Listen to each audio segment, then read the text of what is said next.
Bien, pues una vez que hemos terminado con las presentaciones formales, vamos allá con nuestro curso. En primer lugar, me gustaría comentaros desde dónde podemos descargar el software Photoshop en su versión CS6. Como ya podéis intuir, vamos a dirigirnos a la web de Adobe /products/photoshop.html.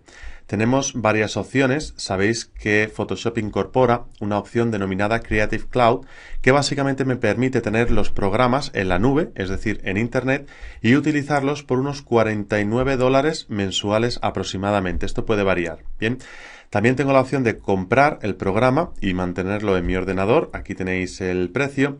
Y finalmente la opción Try, que es algo así como una prueba. Bien, vamos a tener el programa completo durante al menos 30 días. Y en esos 30 días vamos a hacer una valoración del software que, ya os digo, no tiene ninguna limitación. Aquí lo que haríamos sería seleccionar nuestro idioma, Spanish, y finalmente descargar. Bien, antes de descargar el programa en sí, Adobe lo que hace es instalar una pequeña aplicación que nos permite descargar de una forma más rápida y directa el programa, y de este modo no vamos a tener ningún fallo.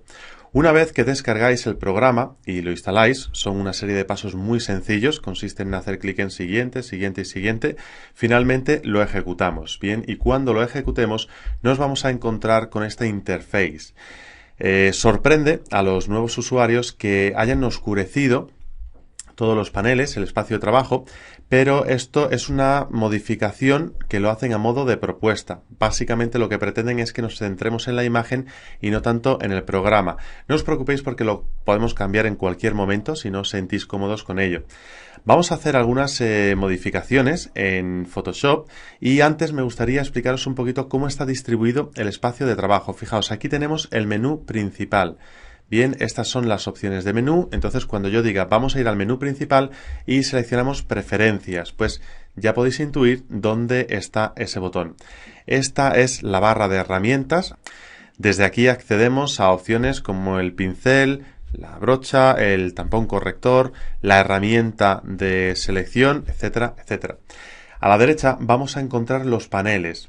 Bien, estos paneles son móviles, podemos configurarlos a nuestro gusto, lo veremos un poco más adelante, pero básicamente toda la interface, o al menos la mayoría de elementos que aparecen en ella, son móviles. Bien, los podemos configurar y distribuir como nosotros queramos.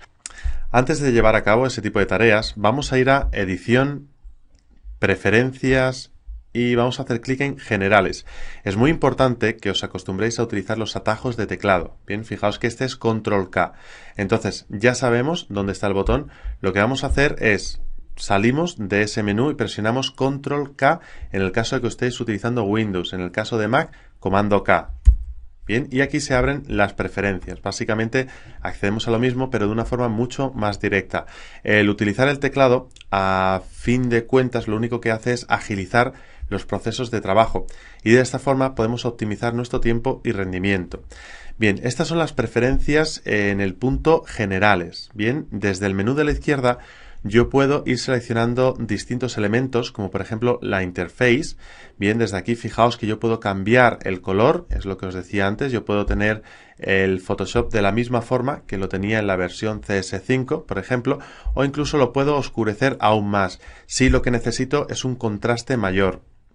Si tocáis algo que no os convence, en cualquier momento para el color lo podéis poner por defecto, bien, e incluso para los espacios de trabajo, que hablaré de esto un poco más adelante. Bien, vamos a ir a la administración de archivos. Aquí se incorpora una nueva mejora que la verdad es de agradecer, y es esta de aquí, viene marcada por defecto, dice guardar información de recuperación automática cada 10 minutos. Esto quiere decir que a medida que yo voy trabajando, cada 10 minutos Photoshop va a hacer una copia del trabajo. Es algo muy normal, especialmente cuando estamos trabajando con archivos pesados, que el programa se bloquee debido al ordenador o al software. Independientemente de cuál sea la razón, lo importante es que podemos perder nuestro trabajo, y si tenemos una copia realizada cada 10 minutos, pues aquello que hayamos desarrollado se va a guardar, y aquello que esté dentro del espacio de tiempo del último backup, digamos, y esos 10 minutos antes de la siguiente copia, pues inevitablemente se perderá. Podemos reducir el tiempo a 5 minutos o aumentarlo. ¿Cuál es el único problema? Que a menos tiempo, digamos, pues el ordenador va a ralentizarse un poquito más porque va haciendo copias y si estamos trabajando con un archivo muy pesado le va a ir costando un poco más. Bien, pantalla de rendimiento. Esta es muy interesante especialmente para aquellos que conocéis el hardware y os interesa saber cómo optimizarlo.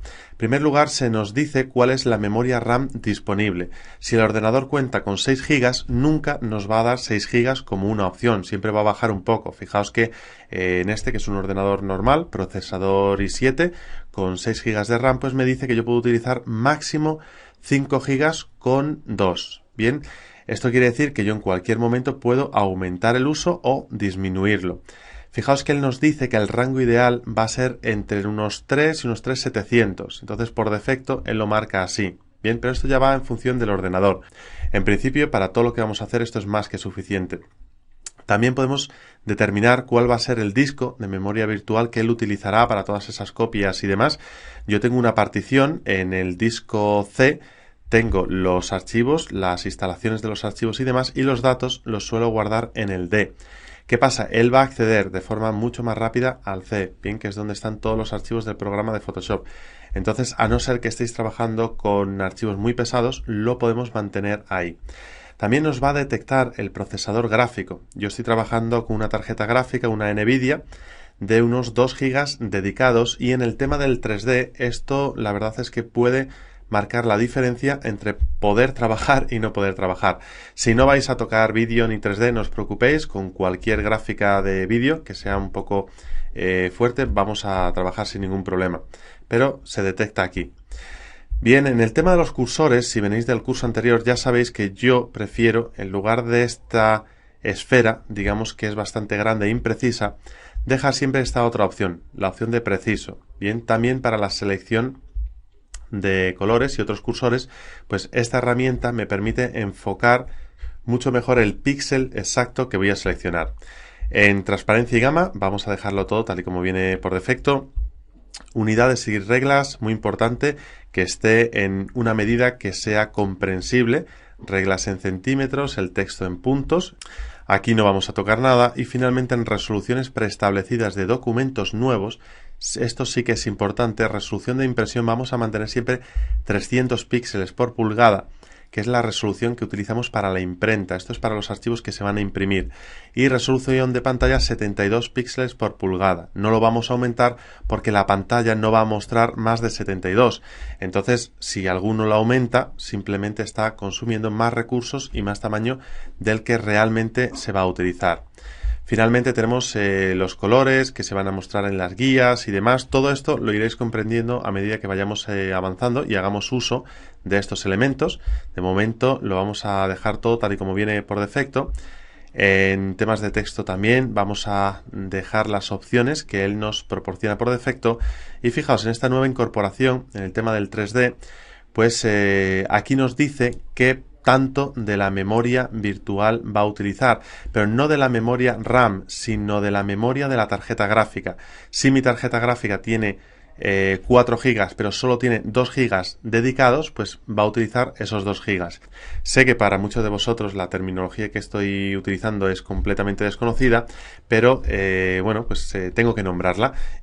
Y bueno, si tenéis cualquier pregunta, pues estoy a vuestra entera disposición. Bien, pues una vez que hemos hecho esta introducción a la interface de Photoshop y a las preferencias, estamos listos para pasar al siguiente vídeo.